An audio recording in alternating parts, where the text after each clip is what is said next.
Hey there, Tad Hargrave from Marketing for Hippies. Today's video is going to be a little bit longer than the normal one because it's a big question, not really a question, more of a throwdown that I got. And so I just thought I'd reply, see what we can do with it. And it came from a woman, and she said, how is it even possible to sell a service without selling your soul? Because if I'm not working from my soul, then I'm not doing the work that I came here to do. And if I exchange my life's work for money, I am absolutely selling my soul, because I can only work from my soul. My soul simply won't allow me to do anything else. My work in the world is me, and my cells as me. See? I mean, we live in a prostitution system. The very fact that we have to exchange our creative energy for money for survival is prostitution. No different than a prostitute sells sexual energy in exchange for money. Sexual energy is the inversion of nature's creative energy. Creative energy is being replaced by money. The soul, creativity, masculine perspective anchored in feminine awareness, is in everyone is being prostituted for money. Money which we need for food and shelter. Creative energy replaced with money. Money spent on survival rather than giving back to creative energy. It's draining. Exchange system is not life-giving. It's draining. It's wealth for the few, not prosperous for all. If you can help me see this in a different way, I'd love to hear it, but I'm willing to bet that I won't be able to see it the same way.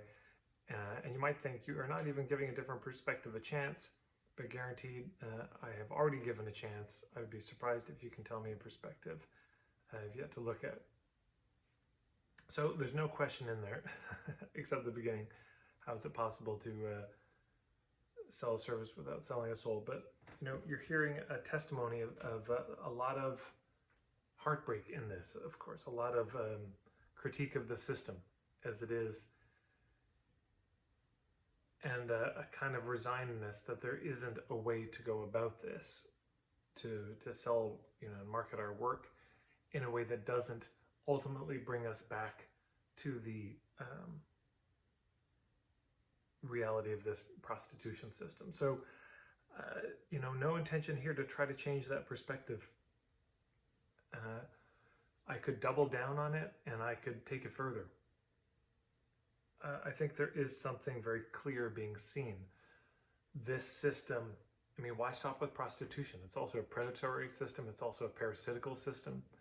It is a system that seems to thrive by turning living things into dead things, which you could imagine as the ultimate expression, the ultimate extension and destination of siphoning off creative energy. You siphon off life energy until there's nothing left but a husk.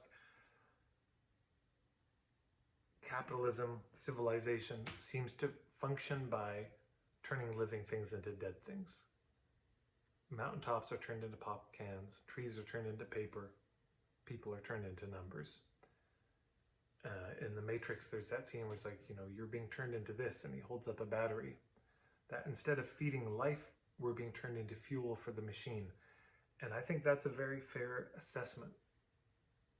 And Caroline Myss, she writes about her rendering of the prostitute archetype as an exchanging of integrity for security. And there's no doubt that most of us living in modern society make that call on a daily basis. How commercial are we going to make our work? How far are we going to bend to do something that we know will get a response and be commercially viable, but not sell our soul too much? The fear of selling out is, to me, very much rendered here. That's the sort of prostitute archetype in business, is somebody who's a sellout. They give up their principles. They abandon any sense of authenticity to create something that will sell.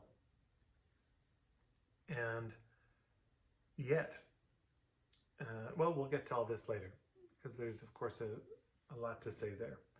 But let me take this bit by bit. And the first thing that she said was, because if I'm not working from my soul, then I'm not doing the work I came here to do. I would agree. There is in here, though, the assumption that we can't make money and have integrity. I don't know if that's true.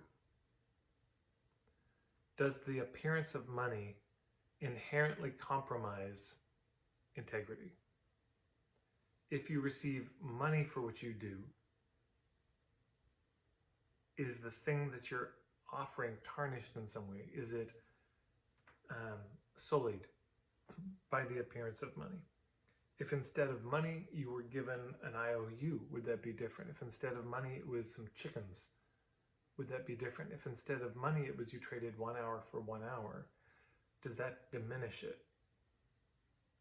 There's a lot that could be said about money, and probably should. We could talk about the Federal Reserve and the International Bank of Settlements, the whole banking cartel, interest charged on money, and the way that's been used to enslave people and entrap people around the world. And we probably should. The economic system is insane. We could talk about the madness of using GDP instead of genuine, quality of life indicators, as the documentary from the late 80s, early 90s, Who's Counting, featuring the work of Marilyn Waring, points out. There's a lot to say. There's a whole critique about capitalism and about civilization, and specifically about money and how money evolved. And there is this question that remains. Is it the money that's the problem? And if so, why? Is it that it's abstracted? Is it the interest on it? Is it the money system and how when we play in this, system of money from the Federal Reserve or some crypto thing or some CBDC or something, that money is inherently fuel for the machine? I mean, that's worth talking about. That's worth really considering. And I think we will probably see the rise of local community currencies. Those will appear. And then my question would be, if you got paid in a local community currency, well, that's still money. And is it still prostitution now, if it's a local community currency? Yeah. And if it's a time bank, like they have in Ithaca, the Ithaca Hours, which is worth checking out, Hours, Hours, and you receive that, well, is that, you receive time back, so I give an hour and you give an hour. Does that still have it be prostitution? All worth considering. Yeah, and if somebody is paying money for something, and somebody is selling something for that money, offering something in return for that money, exactly where is the prostitution? Is it the one selling the thing, or is it the one paying the money? Because did the one earning the money, did they have to prostitute their time to get the money? There's a lot to wonder about here. This is really not so simple. And of course, in a lot of ways, it's in the question and the statement that followed that we live in a prostitution system. But if that person gave some of their time and their soul to earn that money, is that money not perhaps a stand-in for their soul? An expression of their soul and their soulfulness turned into money form to give to you? So then it's soul for soul. And so in what way does this become prostitution and diminishment? Worth wondering about. Sexual energy is the inversion of creative energy. Way above my pay grade, no comment. So here's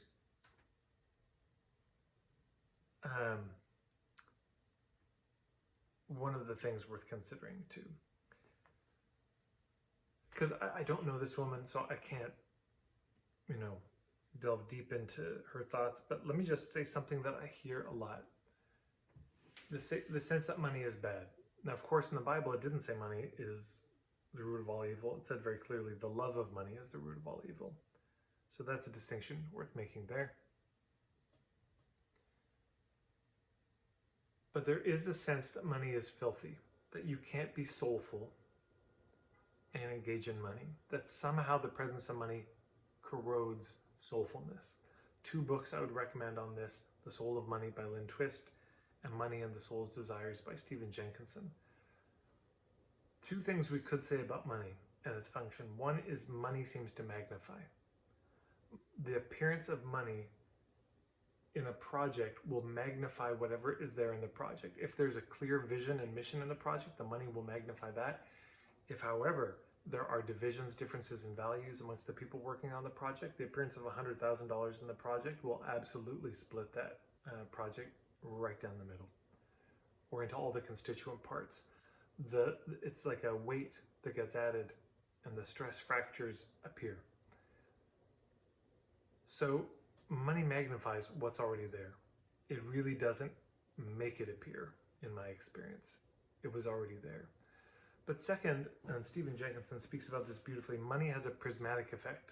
The culture goes in as a undistinguished clear light, and then it's articulated into the whole spectrum.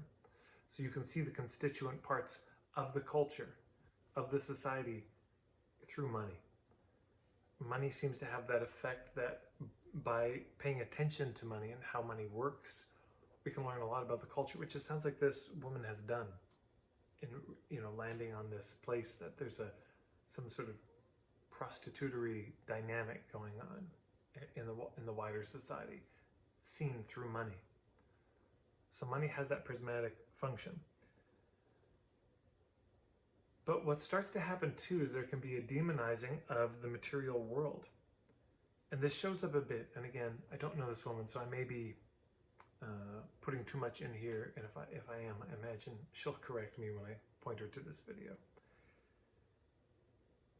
Some of the evidence comes, well, the medicine men never charge money, and they still don't. The legitimate medicine men never charge money for doing ceremony. Well, it's probably different in different places, so I wouldn't universalize or imagine I would tell indigenous people what to do with their ceremonies. But the idea that they weren't paid in some way, that there wasn't some reciprocity, is dead wrong. Indigenous elders are absolutely paid. Now, it's sometimes in money, as a gift, not as a payment, but maybe as a gift. And again, I wouldn't universalize on that. But often they'll be paid in chickens, or somebody will buy them a car, or somebody will help them out with their time. That when the culture is really functioning, elders are absolutely paid and taken care of. They are absolutely sustained. The medicine people are absolutely given things in reciprocity. And no, in a traditional culture, it wouldn't have been money. And there's, in many cultures I've heard of, a prohibition around it being a payment up front. If there's going to be money, it's given sort of after the fact, and it's not asked for, it's not expected. Yeah. But there is this thought of we should just get food and shelter for free. It's hard to see where this is going. But is that what's supposed to happen? We're just supposed to get food and shelter for free? We're not supposed to have to worry about that at all? And that's a hard case to make, I would say. That survival somehow, this kind of subsistence lifestyle, the surviving lifestyle, is somehow bad. Tell that to a lot of indigenous tribes who had a subsistence lifestyle, who spent a lot of their days on survival. Now, did they make ritual around it and make beauty and have a lot of songs and ceremonies and wisdom that went along with it? Yeah. And the time was still spent on survival. You went hunting, a lot of time spent, smoking meat, food preserving, as you moved on, the canning, the jarring, the ferments, all of that, getting yourself ready for winter, depending on the climate that you're in. So is that bad? Would it be better if it was some technocratic utopia where everybody's needs were just instantly met? The basic needs, food, shelter, you just push a button and the food appears. Is this the solution? Because that seems to be implied here. And of course, how do you build such a system that doesn't deeply deprive other people of their food and shelter? Yeah. Yeah. So there are two dynamics that are worth pointing out here. The entrepreneur and the artist. In my experience, when people start a business, there are two archetypes at play. The first is the entrepreneur, the second is the artist. Now, I've done whole videos on this, so I won't go into it too much, but the artist is the creative energy that I believe this woman is talking about. The muse strikes and they go to create something. And the artist fundamentally starts with, what do I want to do and how do I want to do it? The entrepreneur starts from the other place and says, where's the underserved market? What's the unmet need in the community?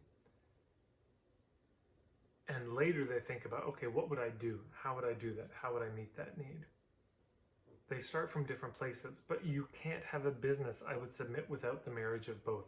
That's what a good business is the marriage of the entrepreneur and the artist. And some entrepreneurs will be more artistic in their nature. Most of the ones I work with are. Some will be more entrepreneurial. But you do need both. I won't go into that more. You can just search Tad Hargrave, entrepreneur and artist. You'll see 2 or 3 videos on that topic.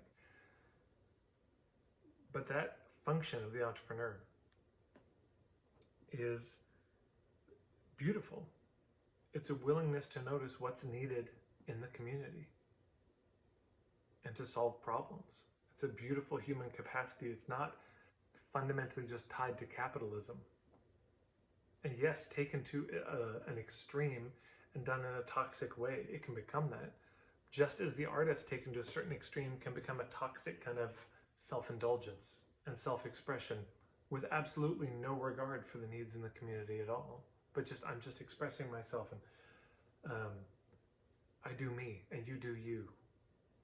A kind of crooked individualism gone astray.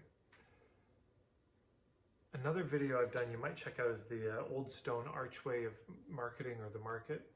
And I make the case that in those old stone archways, you've got that keystone that holds the arch up, and then you've got the foundation stones on the side. And again, I won't go into this in too much depth because there's a video on it, but there are 2 foundation stones. One of them is sustenance, one of them is goodwill. And we need both. Sustenance meaning the marketing has to work, goodwill meaning it has to feel good. And I see a lot of people wanting to demonize the sustenance part in some way. Like it's wrong to sustain ourselves.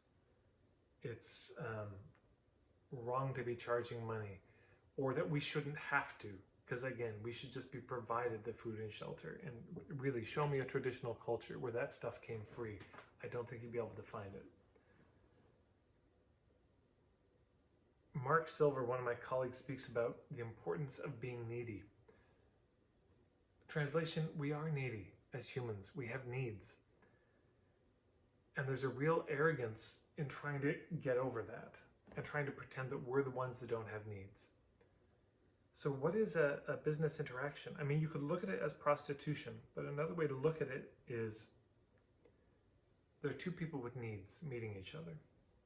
And one is saying, hey, I've got a lot of troubles in my relationship and I need help with that. And I see that you're a relationship coach. And the relationship coach says, yeah, that's my gift. I really love doing it. But living in this society, I need money. Well, you have money and I have this that you need. And so we're meeting each other's needs. We're supporting each other in that way. Does that equal prostitution? I don't know if I would agree with that rendering. I don't know if I would say that that's so myself. There's also this to ponder. People will say, well, you see, if I accept money for what I do, and if I do this good thing, you see, it comes from my soul, so that's inherently a good thing. But money, that's bad and tainted. So if I accept this bad money for a good thing, that taints the good thing. But people don't think about it the other way, that maybe it also redeems the money, as the money is going to something good. But where this logic goes, because you'll notice then people, if somebody does something bad and they receive the bad money for it, nobody questions it. But when somebody starts doing something good and they receive bad money, all the hippies are up in arms. How could you receive money for this work that you're doing that's so pure and spiritual? Now you're accepting money for it. You should just be giving it away for free. But working in that mining company that you work in, being paid money for that is okay. You see, because it's bad and this work is bad, and so that is on the level. What? This is a strange logic in my mind. And it's draining was the thing. Well, I mean, amen. Again, this culture is predatory. This I wouldn't even say culture. Our modern society, the dominant societies of the world, do function on turning everything possible into fuel for the machine. So instead of our lives ultimately feeding life, this is a work of the permaculture in a very material way. making sure our waste doesn't turn into waste, but goes back into the soil, that we feed the soil in that way, and that when we die, our bodies are planted in the earth so that our bodies feed the soil, and so that life is feeding life is feeding life is feeding life, or life is feeding death, which feeds life, which feeds death. There's that beautiful cycle. And empire, the machine, industry, doesn't want that. Wants everything to be turned into fuel so that the machine can continue at all costs. There's no doubt. And so that is a siphoning, a turning of humans into batteries to fuel something. And, being conscious in our marketing is good. And I think it does mess with that system. But I've said this for a long time. We also need to be creating things that are outside of this whole system of money, outside of this whole insane global economy that we have. So this is the rise of local currencies. This is the rise of barter and trading systems, of time banks, of the gift economy, community, barn raisings, perma-blitzes. All of these things operate outside of that money economy. I don't think money is all bad. I'm not of that persuasion.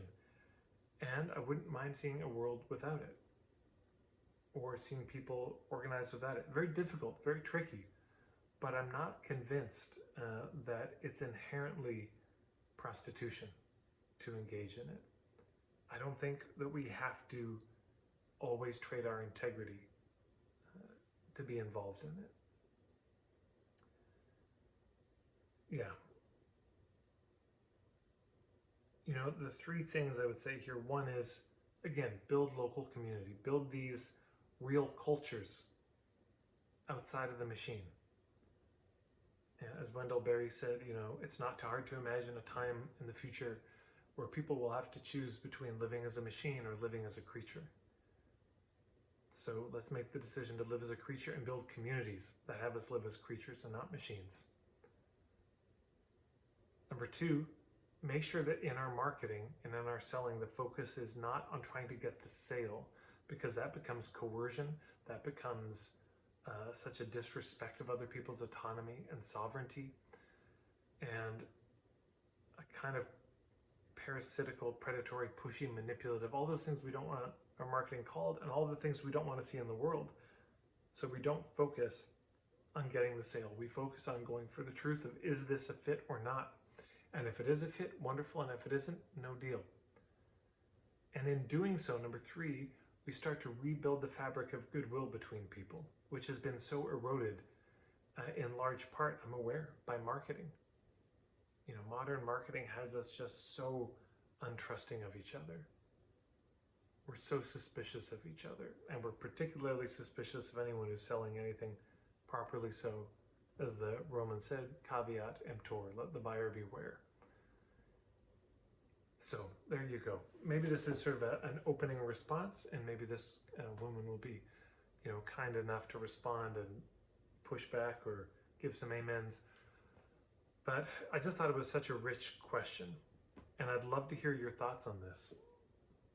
Is it possible to engage in selling our work that is so rooted in our soulfulness without it becoming a kind of prostitution, without it becoming a trading our integrity for the security that that money represents? Is that possible? I'd love to hear your thoughts. You can put it in the comments below. I imagine there'll be some very rich conversations, and maybe there'll be a part 2 coming out soon. If you like this video and you can think of some people who might enjoy it, please share it. Sharing these videos is a huge help. If you click the like button, it apparently helps on the algorithm. More people see it. If you want to get more videos like this, click the subscribe button, the red subscribe button, and the bell icon. And of course, marketingforhippies.com is my website. And you can find me on Twitter as well, Marketing for Hippies. Thank you so much. Thank you for the question. And if you have questions like this, please feel free to send them to me. It might just turn into a video like this.